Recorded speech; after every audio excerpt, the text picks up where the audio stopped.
Sometimes the smallest mistake opens the only door that was ever meant for you. Daniel Carter had spent nearly 20 years repairing heating and cooling systems across Illinois, and he believed every problem had a logical explanation if someone cared enough to look closely. Air conditioners failed because of warm parts. Furnaces stopped because something had been neglected. Life, however, did not always follow the same rules. On a cool Tuesday morning, Daniel kissed his 12-year-old daughter Sophie goodbye before she climbed on her school bus, then drove his aging white service truck through downtown Chicago toward Harrison Grand Hotel, one of the most prestigious luxury hotels in the country. A maintenance request had arrived before sunrise, reporting an urgent issue with an executive air handling unit on the top floor. Daniel checked in with hotel engineering, signed the work order, lifted his heavy metal toolbox, and followed the directions printed beside the room number. The higher the elevator climbed, the quieter the building became. Busy lobby conversations disappeared behind polished marble hallways, elegant artwork, and soft lighting that reflected across spotless floors. A hurried hotel employee pointed toward the final suite at the end of the corridor before disappearing around a corner without another word. Daniel glanced once more at the paperwork, walked to the door, knocked twice, waited patiently, then slowly turned the handle after hearing no response. The door opened. Warm sunlight poured through towering windows overlooking the Chicago skyline. Crystal chandeliers shimmered above handcrafted furniture. Fresh flowers filled the room with a gentle fragrance, and everything around him spoke of extraordinary wealth. Daniel immediately realized he had stepped somewhere far beyond an ordinary guest suite. He tightened his grip on the toolbox and quietly began backing toward the hallway. Before he could leave, a calm female voice broke the silence. "Please do not go." Daniel turned. A graceful blonde woman wearing an elegant navy business suit stood near the window, her blue eyes fixed on him with remarkable calm.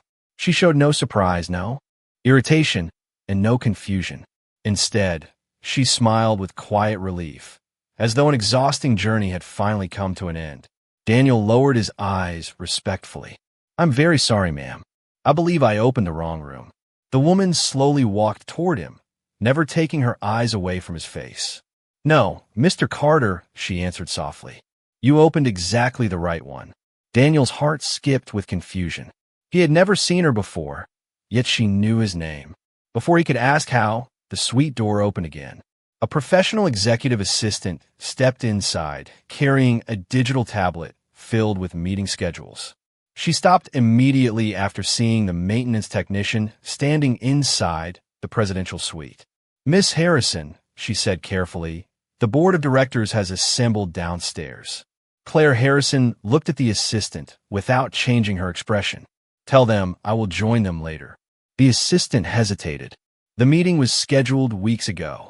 Claire gave a small, confident nod. "Then they can wait a little longer." The assistant quietly left, gently closing the door behind her. Silence settled over the magnificent suite once again. Daniel shifted his toolbox onto the polished floor, uncertain whether he should apologize again or simply leave before creating even more confusion. Claire took one final step closer, and gratitude softened every word she spoke.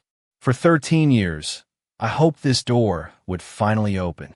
Daniel searched her face, struggling to remember where their lives could possibly have crossed, while somewhere deep inside his memory, an old rainy night quietly began finding its way back into the light. Daniel Carter stood motionless, studying Claire Harrison with the same quiet concentration he normally reserved for diagnosing complicated mechanical failures. He searched every corner of his memory, but her face remained just beyond reach, like a familiar melody that refused to reveal its name. Claire noticed the uncertainty in his eyes and smiled with patient understanding instead of disappointment. "You still do not remember," she said gently. Daniel slowly shook his head. "I am sorry. I wish I did." Claire walked toward a polished walnut cabinet built into the wall of the presidential suite. Behind a glass door rested a single brown canvas work jacket displayed with the care most people reserved for priceless family treasures. It was clean, carefully preserved, and softly illuminated by a small light above the shelf. Daniel frowned slightly as Claire unlocked the cabinet and lifted the jacket into her hands. Time had faded the fabric, but every stitch had been protected. She carefully turned the collar toward him. Sewn above the inside pocket was a worn blue name patch. Daniel Carter. His breathing slowed. His fingertips instinctively brushed the familiar material, and fragments of memory began quietly rising to the surface. Claire held the jacket with both hands, almost reverently. "You left this behind 13 years ago," she whispered. Outside the enormous windows, Chicago traffic moved steadily beneath the bright morning sky, but inside the suite the world seemed to stand completely still. Daniel closed his eyes for a brief moment, and suddenly he was no longer standing inside one of the most luxurious hotels in America. He was 27 years old again, driving home after an emergency repair call during a cold spring storm.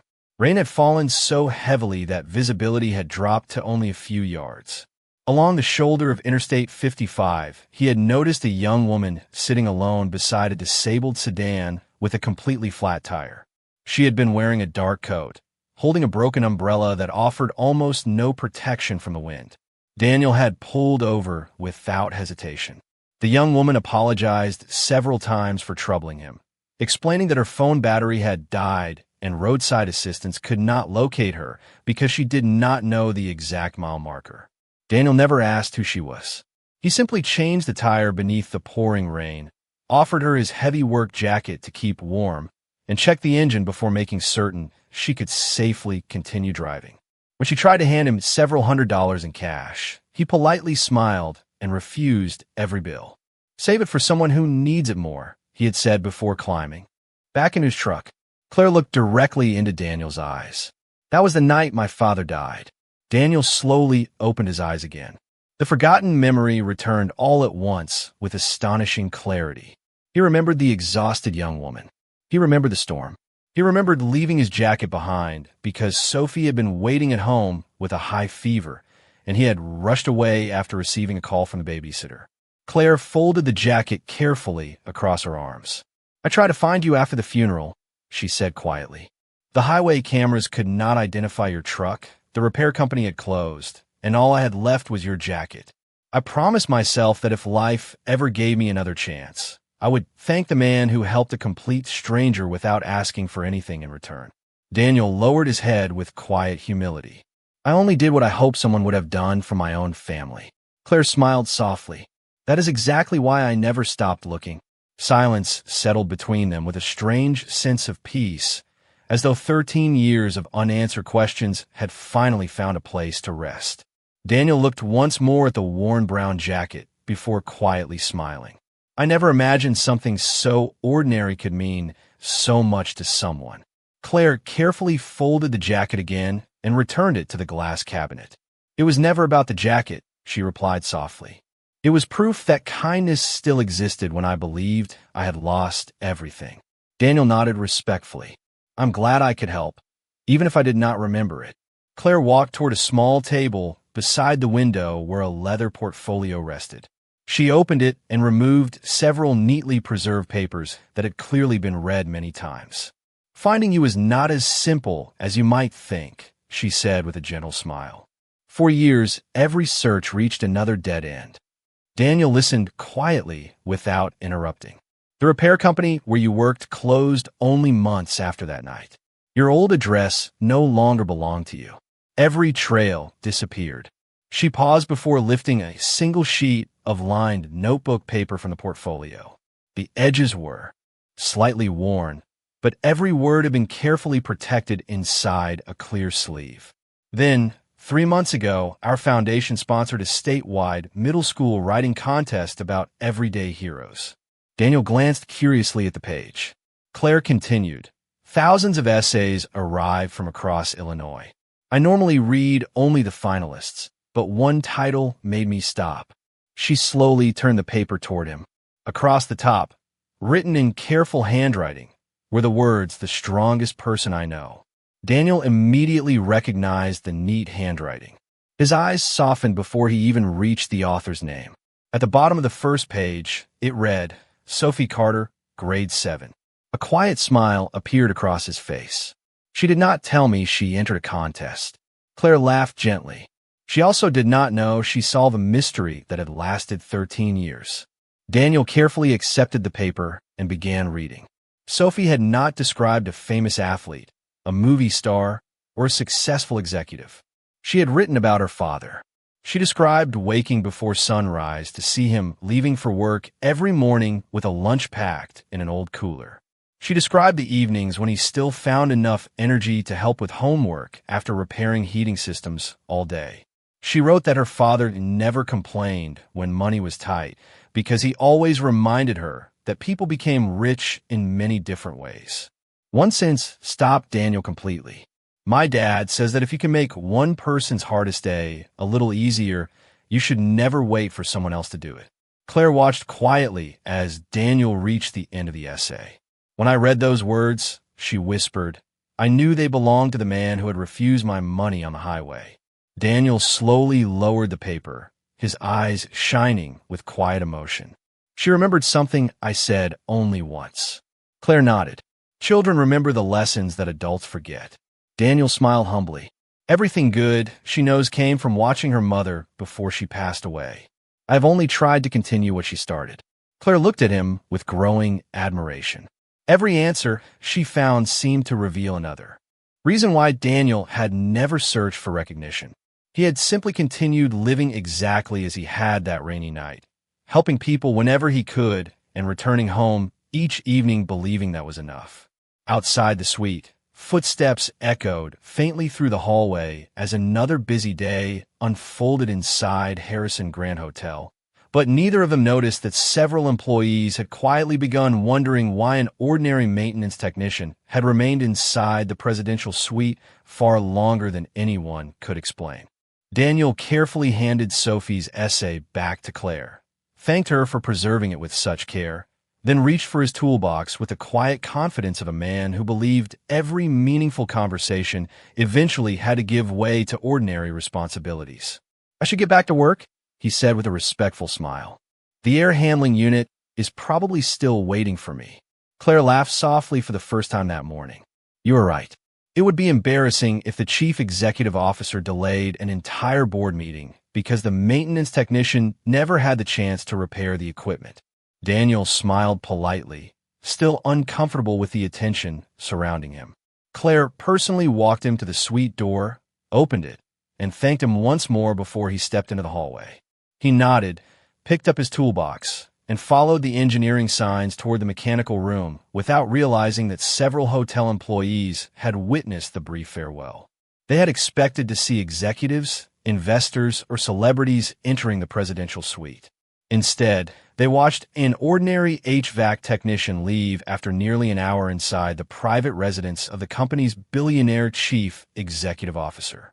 Curious glances quietly turned into whispered conversations before Daniel even reached the service elevator. A housekeeping supervisor looked toward the concierge desk with raised eyebrows. A bell attendant quietly asked another employee whether the technician had been called for a private meeting. Nobody knew the answer, but uncertainty has a way of growing whenever facts remain hidden. By lunchtime, different versions of the same story had already traveled through staff break rooms, service corridors, and administrative offices. Some believed Daniel must have saved the company from a major emergency. Others quietly wondered whether he was an old family friend.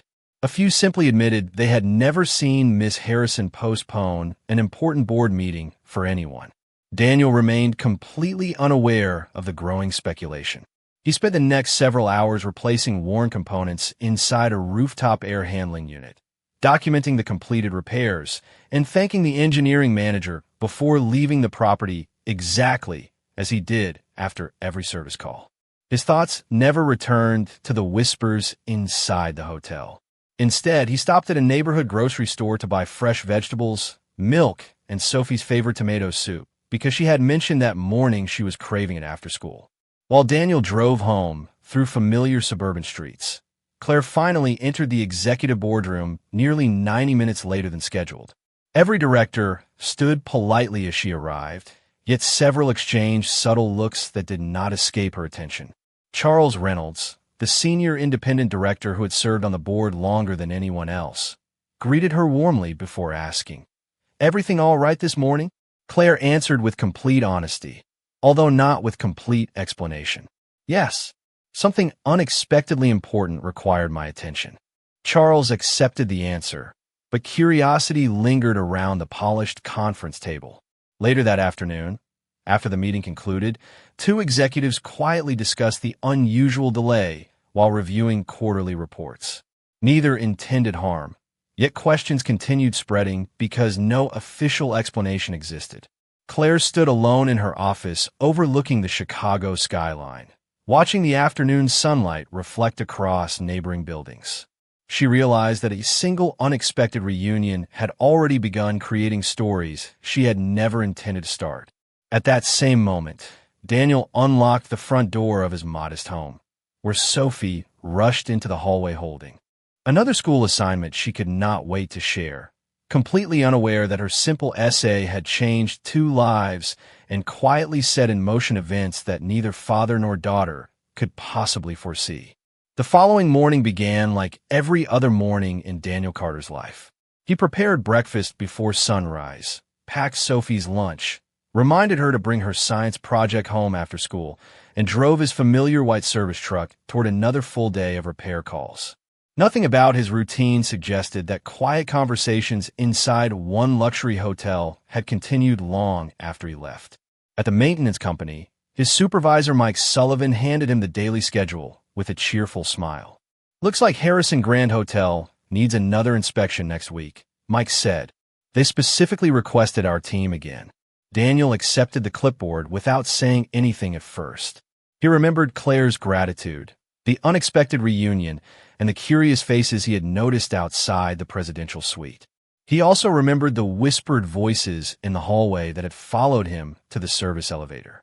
They had not sounded cruel, only uncertain, but uncertainty often became something much larger once people began filling empty spaces with assumptions. Daniel quietly reviewed the work orders before looking back at Mike. Would it be possible to assign another technician to the Harrison account? Mike looked surprised. "You have handled that property for years. They always compliment your work." Daniel nodded. "I appreciate that. I simply think someone else should take over for a while." Mike leaned against the service counter with genuine concern. "Did someone complain?" "No," Daniel answered immediately. "Everyone treated me with respect. Then why walk away from one of our best clients?" Daniel hesitated for a moment before offering the only explanation he believed mattered. Sometimes the best way to protect a good situation is to quietly step away before people misunderstand it. Mike studied him carefully. During 15 years of working together, Daniel had never avoided responsibility, never asked for easier assignments, and never complained about difficult customers. If he was making this request, there had to be a reason. "All right," Mike finally said.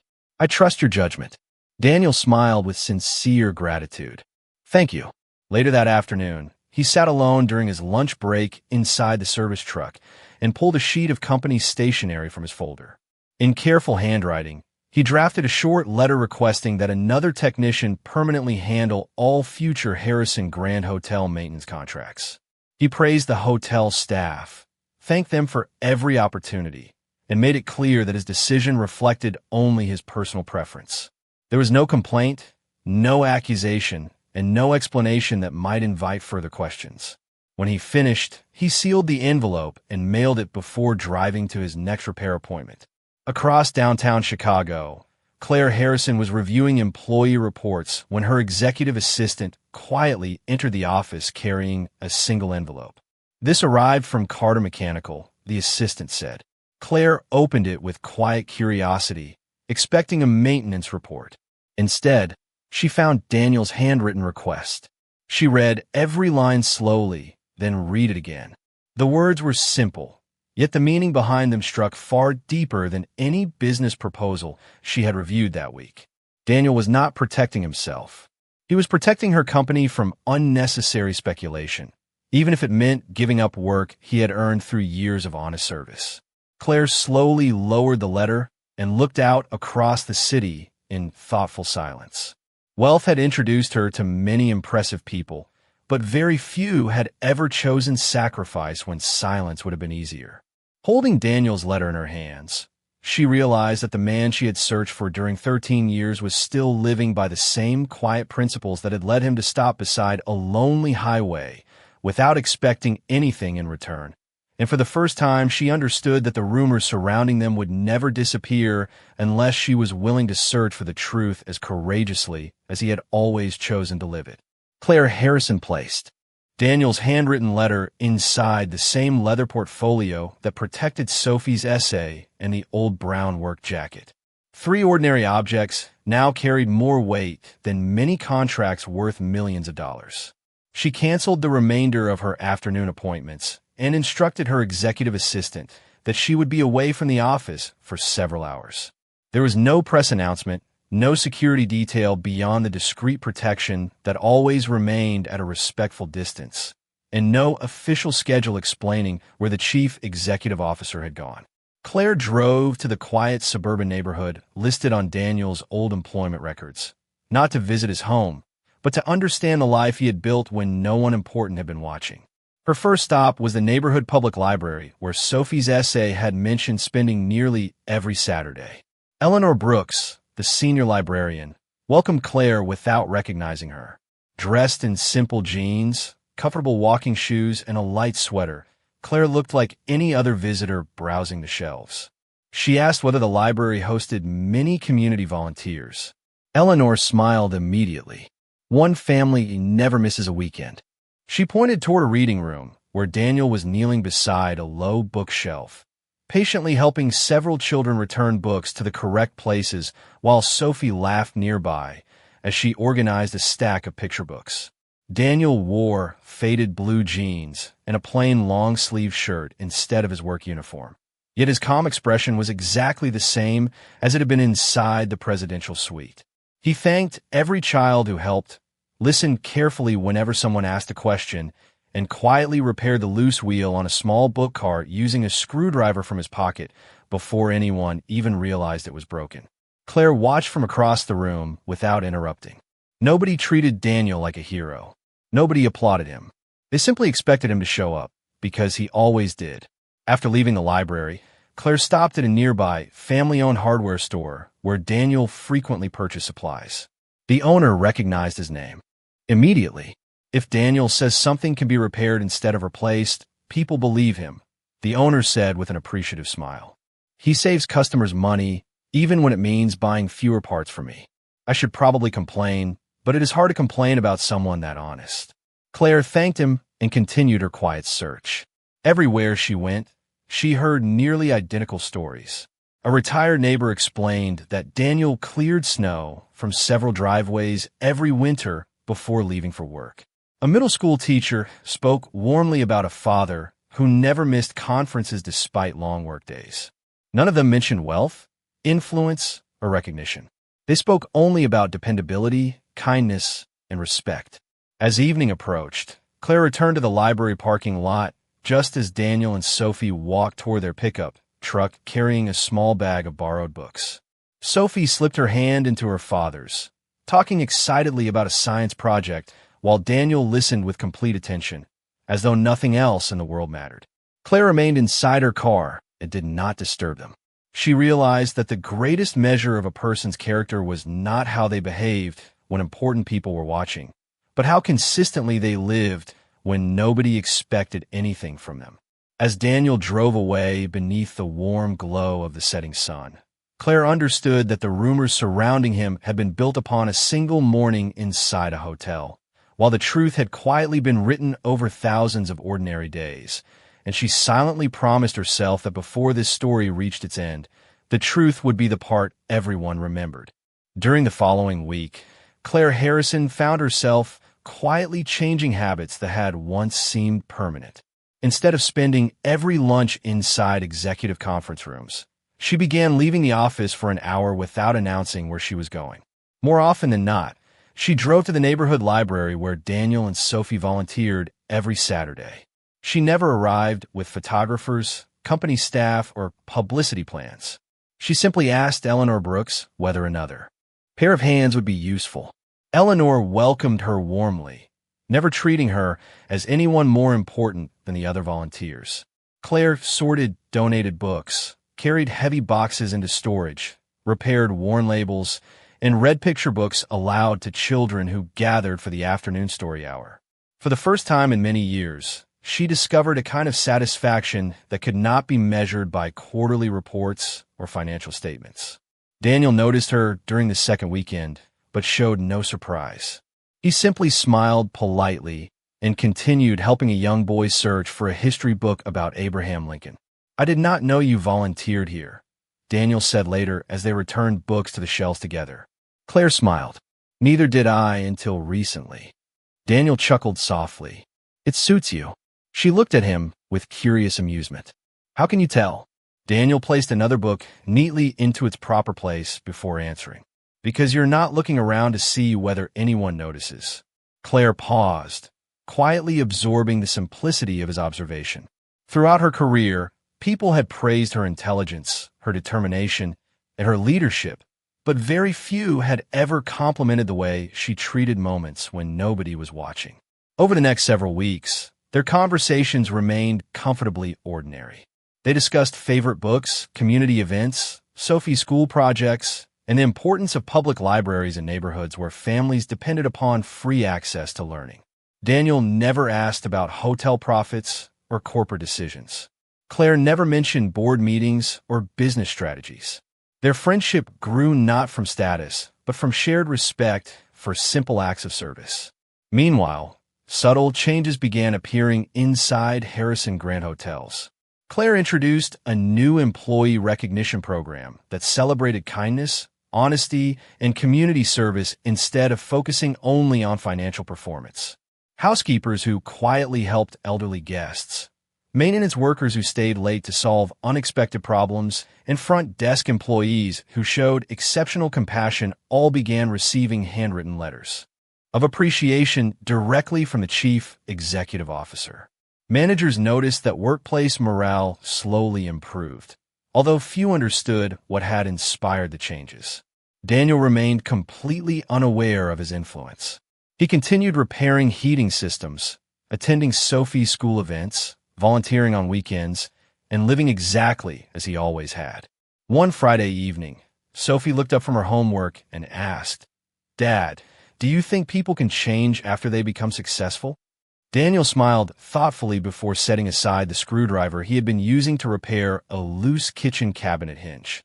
"Success does not decide whether people change," he answered gently. "The decision belongs to their heart." Sophie nodded, as though storing the lesson beside countless others he had shared over the years. Across the city, Claire stood alone in her office after sunset, looking at Daniel's handwritten letter resting beside Sophie's essay and the carefully preserved brown jacket. She realized that every meaningful change inside her company had begun with one ordinary man who never tried to change anyone at all. He had simply lived according to the values he believed were right, allowing his quiet example to accomplish what speeches and policies alone never could. As she closed the portfolio for the evening, Claire understood that one final truth still remained untold, and until everyone who had questioned Daniel's character heard it for themselves, the story would never truly be complete. On the first Monday of October, Claire Harrison asked every member of the Harrison Grand Hotel's board of directors to gather in the executive conference room 1 hour before the regular quarterly meeting. The invitation mentioned no financial reports, acquisitions, or strategic announcements. Instead, it simply stated that an important matter of integrity deserved the full attention of the board. When the directors entered the room, they immediately noticed 3 unusual items resting on the polished conference table.